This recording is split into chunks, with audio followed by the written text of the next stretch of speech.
नेपालको राजनीतिमा गोरु ब्याउँछ, भैँसीले अन्डा दिन्छ, कुखुरोले पाडो पाउँछ, छेपारोले जामा लाउँछ, भ्यागुतोले स्टकोट ढल्काउँछ, कैँचीले रुख काट्छ, बन्जरोले कागज काट्छ। बालेनले यति भन्दा बढी मत ल्यायो भने देश छोड्छु, काठमाडौँ छोड्छु, कान काट्छु, नाक काट्छु, सारा सम्पत्ति दान दिन्छु भनेर सामाजिक सञ्जालमा लेखेर र सार्वजनिक कार्यक्रम वा अन्तर्वार्तामा बोलेर हिँड्थे। आज बालेनले नजित्दै आफ्ना ती स्ट्याटस मेट्न भ्याउनेहरूलाई यति भन्छु कि यही ढङ्गमा राजनीति चलाइरहने हो भने आज त सोसियल मिडियाका स्ट्याटस मेट्नुभयो, भोलि तपाईको दलको नामो निशान मेटिन सक्छ। एउटा नाङ्गो खुकुरी र एउटा क्यामेरा बोकेर सहरको कुनै पनि चोकमा उभिएर कराउनुहोस् र भन्नुहोस् अब यो खुकुरीले नेता जति सबैलाई थप्काएपछि मात्र सुख पाइन्छ। यति भन्नुहोस्, तपाईँ रातारात भाइरल, हरेक कमेन्टमा तपाईँलाई गृहमन्त्री बनाउनु पर्छ भन्ने माग आएन छ भने मलाई भन्नुहोला।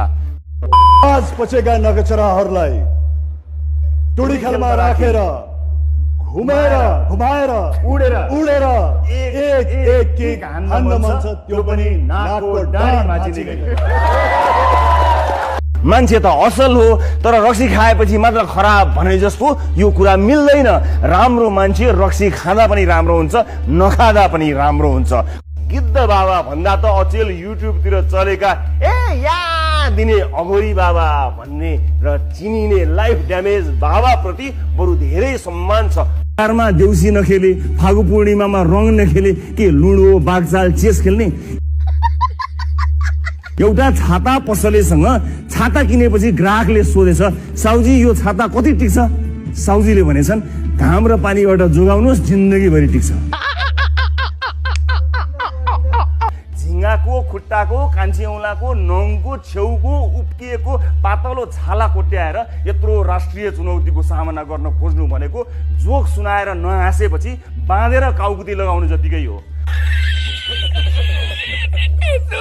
एउटा बिजुलीको प्लग गतिलो बनाउँदैनौँ हामी, फोनको चार्जर घुसाएपछि टक्क फिट हुनुपर्छ नि। त्यो प्लगमा त्यो चार्जर यसरी हल्लिन्छ कि यसो छोयो चार्ज हुन्छ, हात यसो झिक्यो छैन चार्ज हुँदैन, फेरि औँलाले यसो छोयो आउँछ, हात हटायो छैन। कुनै प्लगमा काठको छेसको हाल्नु समेत पर्ने हुन्छ। बोक्न त आइफोन बोकेका छन्, जान्नु चाहिँ यति छ कि हरियोले उठाउने, रातोले काट्ने। बिरालोले किन बाटो काट्छ? बिरालोले किन बाटो काट्छ भने उनलाई वारीबाट पारी जानु छ।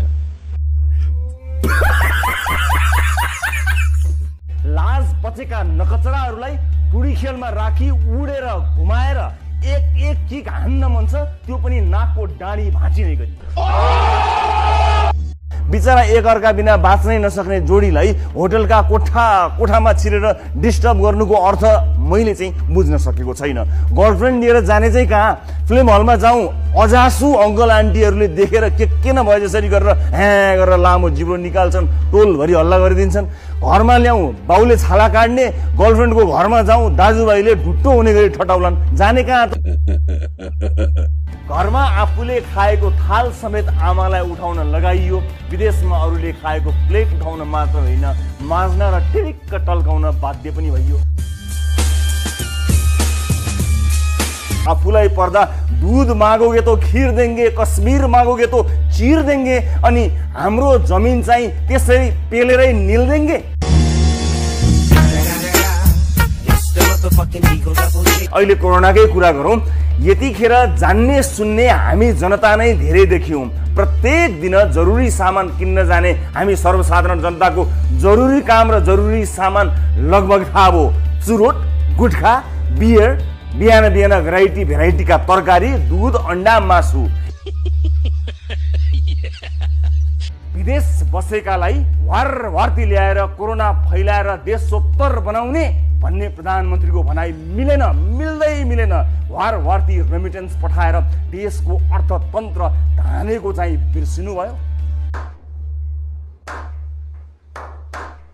हेलो प्रचण्ड, माधव नेपाल, झलनाथ ज्यू एन्ड कम्पनी, पहिला सरकार ढाल्ने कि घर घरबाट हिन्दी च्यानल सदाका लागि फाल्ने? विधि र पद्धति भनेर कुर्लने माधव नेपालजीलाई प्रश्न सोध्न सक्ने उहाँका कार्यकर्ताहरू जिउँदै त छन्। यतिका लागि त्यत्रो पार्टी फुटाएको हो माधव नेपालजी। भर्खरै जन्मिएको तपाईको भुरो पार्टीमा मन्त्री हुन लायक मानिसहरू यिनै हुन्। गलत कुरालाई गलत भन्छु भन्ने रामकुमारी झाँक्रीजी माधव नेपालजीले गर्नुभएको यो गलत निर्णयका विरुद्ध बोल्नु पर्दैन।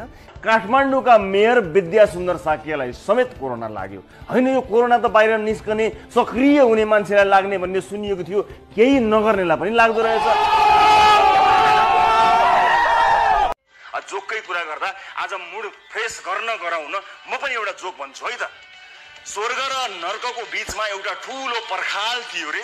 नर्कपट्टिका मानिस स्वर्ग नजाउन् भनेर सबैलाई मोटो साङ्लोमा बाँधिएको थियो रे। तर नेपालीलाई चाहिँ नबाँधिकन खुल्ला छाडिएको थियो रे।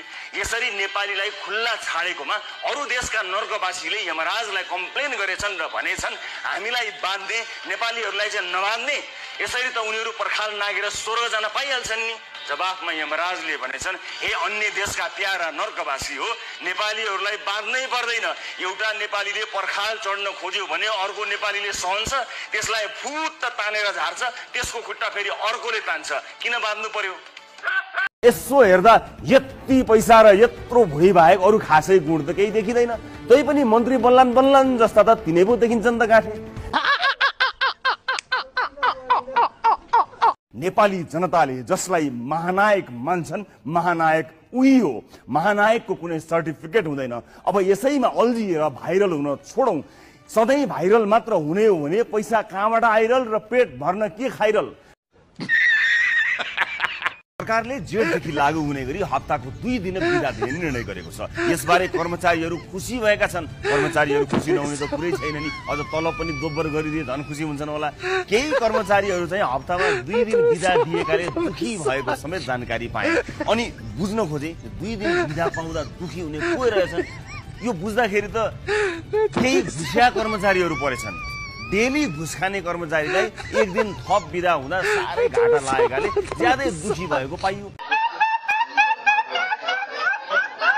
रमाइलो गर्न कि रक्सी टिल्ल खानु पर्यो कि त टिकटकमा झुन्डुनु पर्यो? के हो, कहाँ हो, चोकतिर है केटा हो, चोकतिर भन्दै भन भाइ हो। देउसीले पनि मैले भनौँ, रमाइलो गर्न कि रक्सी टिल्ल खानु पर्यो कि त टिकटकमा झुन्डुनु पर्यो? के हो, कहाँ हो, चोकतिर है केटा हो, चोकतिर भन्दै औषधि पसलमा बाहेक जताततै सर्वसुलभ छ रक्सी। त्यही छिमेकी राष्ट्र भारतमा रक्सीमा ठुलो नियन्त्रण छ। हाम्रो त रमाइलो भनेको रक्सी बाहेक केही छैन जस्तो भइसक्यो। 9 बजेपछि देउसी भैलो खेल्न पाइँदैन अनि टन्न रक्सी किन्यो, रातभरि कसैको घरमा बस्यो खायो। त्यही हो चाडबाडको रमाइलो। भट्याउनेले ए भन भाइ हो भनिसक्यो, भाइहरू देउसी रे भाइहरूको आउँदैन त कसरी आओस्? कठालो समातेर पुलिसले भ्यानमा कोचिसक्यो अघि नै। गर्वका साथ भन्छु, यो देशको सीमा जोगाउन पहरा दिएर र रक्षा गरेर ज्यानको बाजी लगाउनेहरूमा तराई मधेसका आम जनता जहिले पनि अग्रपंक्तिमा छन्। आदरणीय कलाकार हरिवंश आचार्यको लोकप्रिय क्यारेक्टर भूमिका हरिबहादुरको सम्झना आयो। सामान राख्न दिएको थिए नि, होइन? हो, मेरो सामान तिमीले राखेको थियो, होइन? हो, राखेको थिएँ। अनि त्यो सामान खोइ देऊ न त। कुन सामान?